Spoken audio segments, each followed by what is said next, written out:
for individual items, and then a final rating that sums everything up. How do you use a rating scale well and make meaningful distinctions in individual performance? On a 5-level rating scale, how do you differentiate between someone who's on the high end of the 3 category and someone whose performance has genuinely earned a 4?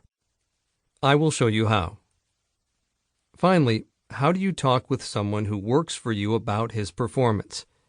Whether the meeting is the fairly formal annual performance review where you go over the appraisal you've written, or the spontaneous coaching and feedback sessions that good managers routinely provide. You'll need to have useful conversations that result in people's doing their jobs better and working more effectively with others on your team. In other words, this is a book for managers and supervisors, people who have to direct the performance of others and do all the tasks that an organization's performance appraisal process requires. I hope the book is helpful to HR managers, training specialists, and senior executives, but those are not this book's primary audience. My goal for this book is to give supervisors and managers who aren't HR experts a solid guide to handling performance appraisal at an exceeds expectations level. What the book will cover. This book will explain how to handle performance appraisal confidently and successfully, no matter what the organization may be, and no matter where it is located, in the United States and Canada, in Europe, or in Southeast Asia or the Middle East. The performance appraisal process used by the great majority of organizations follows the same pattern. At the start of the year, managers are expected to meet with each of their direct reports for an hour or so. In this initial meeting, they discuss the individual's goals and key job responsibilities.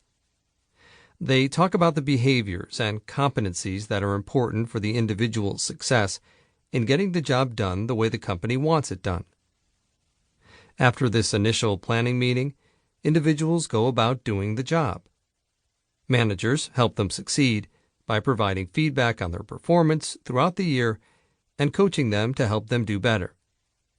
At the end of the year, managers evaluate how well each member of their team has performed and fill out their organization's performance appraisal form. In almost every case, this involves assigning a rating using a rating scale. After the form has been completed and approved, the manager sits down with each individual, reviews the assessment, and explains the reasons behind the ratings. Once this performance appraisal discussion is over, the process begins anew with another meeting to discuss the goals and expectations for the next year. That's the traditional performance appraisal process. But companies expect managers to do more people management activities than setting goals, filling out evaluation forms, and reviewing appraisals with subordinates. In the final chapter of the book, I will tell you how to handle compensation issues and how to terminate those few people whose performance is so unacceptable that membership in the organization can't be maintained. My goal is not to cover each of these topics exhaustively, but to give you just-in-time, immediately useful suggestions on how to get good at doing each of these additional management responsibilities. I'll have some unconventional advice for you.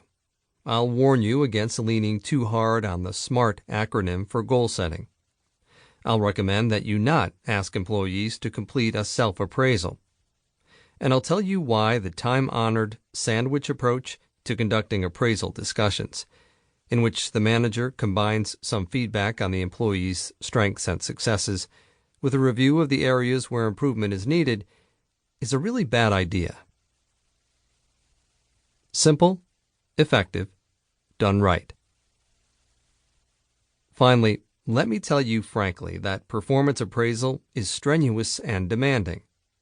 It's the Olympic Games of management, and no matter how solid my advice may be, or how skilled you may be as a manager, performance appraisal will always be difficult. I know that some people think that if somehow we get the forms, the procedures, the timing, and the training right, then performance appraisal will be easy. That's a myth. No matter how good a job we do at improving forms and policies,